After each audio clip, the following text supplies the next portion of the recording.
अंबरनाथ उड्डाणपुलावर झालेल्या भीषण अपघातात 4 जणांचा मृत्यू झाला असून 4 जण गंभीर जखमी झाले आहेत। शिवसेना शिंदे गटाच्या उमेदवार किरण चौबे या कारमध्ये प्रवास करत होत्या आणि त्या देखील जखमी झाल्याची माहिती समोर येत आहे। प्राथमिक माहितीनुसार कार चालकाचे वाहनावरील नियंत्रण सुटल्याने कारने समोरून येणाऱ्या 3 ते 4 बाईकस्वारांना जोरदार धडक दिली। या धडकेत अंबरनाथ पालिकेचे कर्मचारी शैलेश जाधव, चंद्रकांत अनर्थ यांच्यासह कार चालक आणि आणखी एका व्यक्तीचा मृत्यू झाला आहे। मृत तसेच जखमींना उल्हासनगरच्या मध्यवर्ती रुग्णालयात हलविण्यात आले। जखमींच्या उपचारांना सुरुवात करण्यात आली आहे। दरम्यान या दुःखद दुर्घटनेनंतर शिवसेना शिंदे गटाचे आमदार बालाजी किनीकर यांनी मध्यवर्ती रुग्णालयात भेट देत परिस्थितीचा आढावा घेतला। काय आपण पाहणी केली आणि किती मृत झाले काय तुम्हाला माहिती मिळाली सगळी?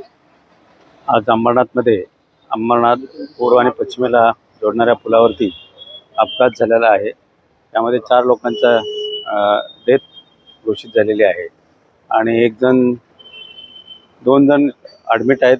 एक प्रायव्हेटमध्ये आहे, एक इथेच सेंट्रल हॉस्पिटलमध्ये आणि एक कळव्याला शिफ्ट करण्यात आलेले आहे। झालेली घटना ही खूप दुर्दैवी आहे आणि त्यांचा सखोल तपास पोलीस यंत्रणेच्या माध्यमातून करतायत। 2 जण ऑन ड्युटी कर्मचारी आहेत नगरपालिकेचे आणि दोघांची ओळख आज माहिती घेत आहेत। मेरा नाम अमित चौहान है। मैं जा रहा था पालेगांव, ब्रिज की इधर से सामने से कार आ रहा था राइट साइड से।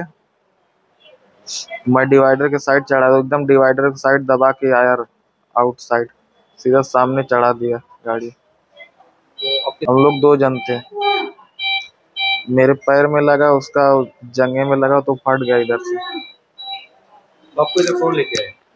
उधर से मैं फोन किया इधर अजय सेठ के क्या बोलते हैं उनके ड्राइवर ने मुझे देखा। ड्राइवर ने अजय सेठ को फोन लगाया, अजय सेठ ने निखिल सेठ को फोन लगाया और फिर बोले चलो मैं आता हूँ। जब घटना 6:30 बजे का टाइम है, जा रहे थे हम पालेगांव गोडाउन पे अपने सामान रखने को। कौन सी गाड़ी टीवा थे, वो 4 व्हीलर था। मेरा नाम अमित चौहान है। एक मुख्य कार्यालय असताना दुसरं साईड कार्यालय हे म्हणजे महाराष्ट्रातलं देखणं दिव आहे। कारण की एक पूर्ण कार्यालय इथे असताना टाउन प्लॅनिंग बाहेर का? तर काय कर्मचाऱ्यांची नाव आहेत तुम्हाला कळाली? एक शैलेश जाधव आणि एक चंद्रकांत अनार्थे, चांगले कर्मचारी ज्यांचा संपूर्ण नगरपालिकेत आणि अंबरनाथ शहरात हळहळ व्यक्त केली जाते आणि पुन्हा कुठेतरी ठेकेदाराचा जास्त लाड पुरवण्यामध्ये ह्या दोघांचा जीव गेलेला आहे। शिवसेनेचा कोण उमेदवार होता, काही नाव तुम्हाला? आपले प्रमोद कुमार चौबे यांच्या मिसेस आणि त्यांचा ड्रायव्हर होता। ड्रायव्हरचे दुर्दैव, कोणी अपघात झाला असेल, कोणाचाही अपघात स्वतःहून कधीच कोण करत ना, अपघात होतो, झाला असेल कुठलाही, मला वाटतं कुठला जर्गिंग झाली, तो ब्रिजवर काहीतरी डांबरीकरण नसल्यामुळं गॅप पडल्यामुळं तो त्याचा तोल गेला आणि ॲक्सिलेटरवर पाय लागून तो एकदम स्पीडने गेला असेल, पण त्या ड्रायव्हरचा पण त्याच्यात दुर्दैवी अंत झालेला आहे।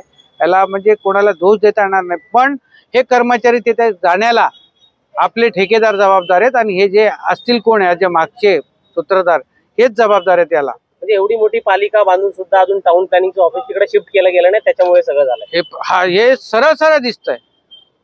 जर तुम्ही 54 कोटीचं तर 54 कोटी ते 70 कोटीचं कार्यालय बांधलंय 4 माळ्याचं, त्याची किंमत जर स्क्वेअर फीट मध्ये मोजली तर 30,000 रुपये ते 36,000 रुपये स्क्वेअर फीटनी बांधकाम केलंय।